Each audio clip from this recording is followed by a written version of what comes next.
Hello everyone. Today we're going to be making another Scratch project. Today it's going to be Guess the Number. Guess the Number is a great game for programmers because it allows you to start working with variables. Variables are how we store numbers and data in Scratch in all programs, and it basically lets us make these real, the much larger games and programs that we have out there, simulators and videos and such. Now Guess the Number is a simple game. You press the flag and the computer picks a number between 1 and 10. In this case I have the number shown up here. The answer is 3.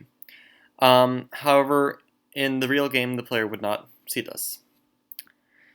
Now the computer's asked us straight from the start to guess the number. What should our guess be? Maybe we can guess 5. So we're going to type in 5 and hit enter or check. The computer tells us, sorry, that number's too high. Try guessing lower. Then it asks us to guess again. Now this time we try a 1. This time 1 is too low, so the computer tells us to try something else. Now let's say we get the right answer. The computer says, you win, good job, and the code ends. Great, now let's make it. To make the guess the number, we're going to go ahead and create a new project. And we need a sprite to do some talking, so we're going to keep this cat over here. To start any code, we need to start a program with when flag clicked. This will simply start a program when the flag is clicked. Now, what I'd like to set up first is the system that asks the questions, because that's usually the most difficult. Now, Scratch has a great block for this. If you scroll down to Sensing, there's this block called Ask, what's your name, and wait. When this block is activated, it asks a question, as a little text bubble up here, and it opens up a little answer box where you can type your answer.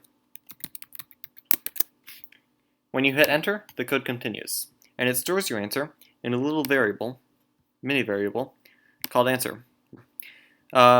We can input this in different places, anywhere that you see this oval again. If you put a number, you can move number steps. If you put words, you can join sentences together, and so on. In our case, we're going to be using it to store our guess when we guess the number. So to make use of this, what we're going to type is, what's your guess?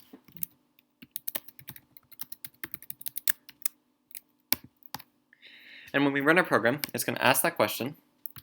We're going to type in a number, hit enter, and then it's going to store a number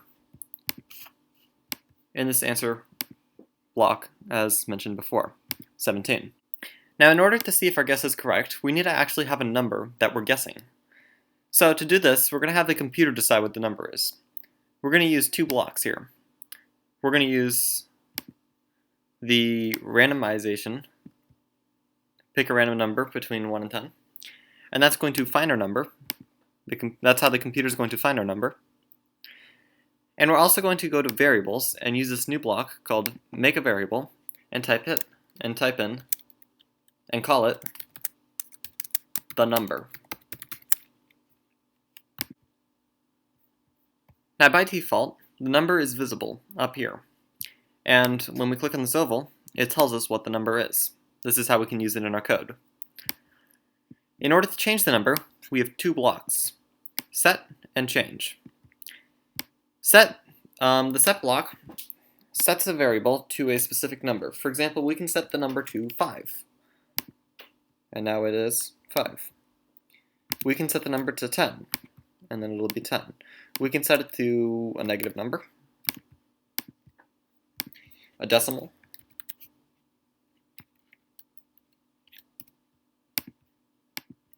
or even words.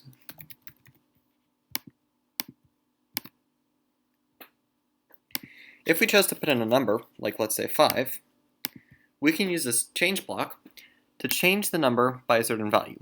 For example, we can increase it by 1.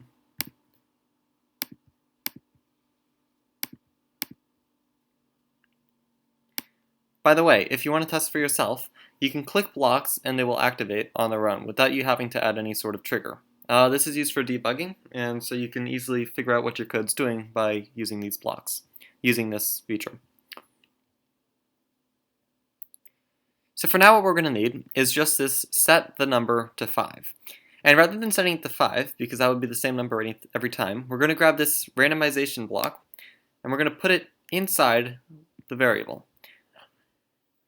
Now, every time this block is activated, we're going to get a random number between 1 and 10 stored in the number.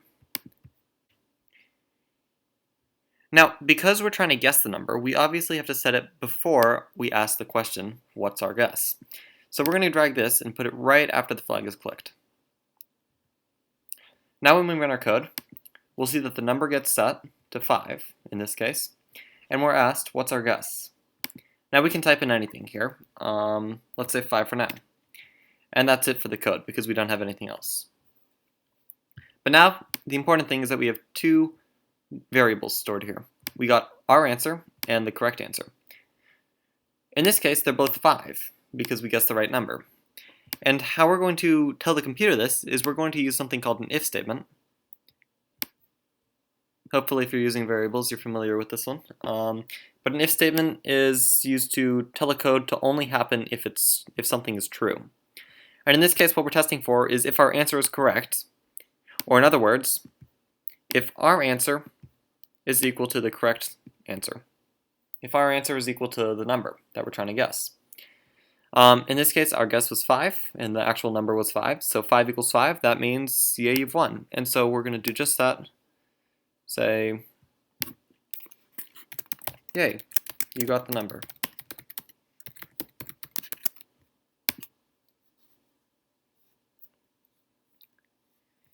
Now if we test it by hitting the flag, we're going to see a random number is picked. It's 8. The computer asks us what our guess is. And we can say 8. And if it's correct, it says, yeah, you got the number. But let's say we try this again and we get it wrong.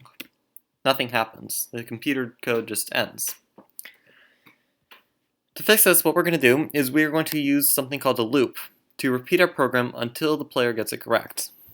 To do this, I'm going to use a forever loop because we don't know how many times we want to repeat it, but we want it to repeat until something becomes true. So I'm going to put this forever loop right over here. And the reason for this is because after we get the question wrong, we want to ask the question again. That said, we do not want to reset the number every time we get the question wrong. For example, if we guess 5 and then the answer was 6, but then it changes to 5, we wouldn't guess 5 again, and the answer would not change to 5. Now currently our game is working, sort of. We can guess wrong numbers, continue to guess, and eventually when we hit the right answer, it'll say, yay, you got the number. But what if we want it to tell us whether we're higher or lower? Well, we're going to use a similar code. We're going to grab another if statement, and this time, rather than comparing if our answer is the same as the actual answer, if our guess is the same as the actual answer, we're going to compare if it's greater than the actual answer. So we're going to say if our guess is greater than the number, rather than saying, yeah, you got it, we're going to say, sorry. Your guess was too high. Try again.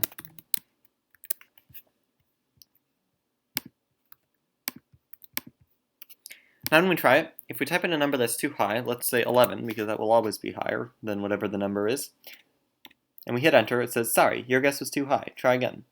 Now we're going to try something lower, like 5. Again, we're too high, so we're going to go even lower, maybe 0. Nothing happens.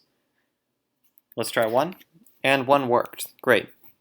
So now as you can see, when our guess is too high, the computer tells us to guess something lower. Now all we have to do is add the opposite code to test if it is lower than. So what we can do is we can right-click our code over here and duplicate it. And then we get a copy of it right over here. And what we're going to do is simply swap around these variables. And now we're going to be testing for if our guess is less than the number. If it is, rather than saying it's too high, we're going to have to tell our player that their guess was too low. Of course, you guys can change up your messages however you want. I'm going to keep it fairly similar. In fact, I may as well say a little something here like aim higher. Just to get a little bit difference in the text, so the player's not looking at the same thing over and over again. Now let's test our code. We hit the flag. We see over here that the number is 3. The computer is asking us what's our guess. We're going to test this a little bit. If we get something really high, oh, our guess was too high. Try again. Now let's try something too low. 0 was too low. Aim higher. Let's try 3. Yay, we got the number. Cool. So, our game is working. Now there's one last final step before we finish this, and it is to hide the actual answer, because we do not want our player to just know the answer when they see the game.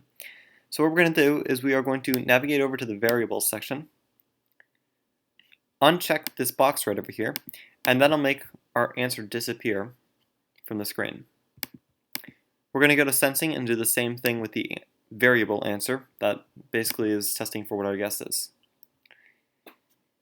Now all you have to do is click See Project Page, name your project, add instructions, and press Share.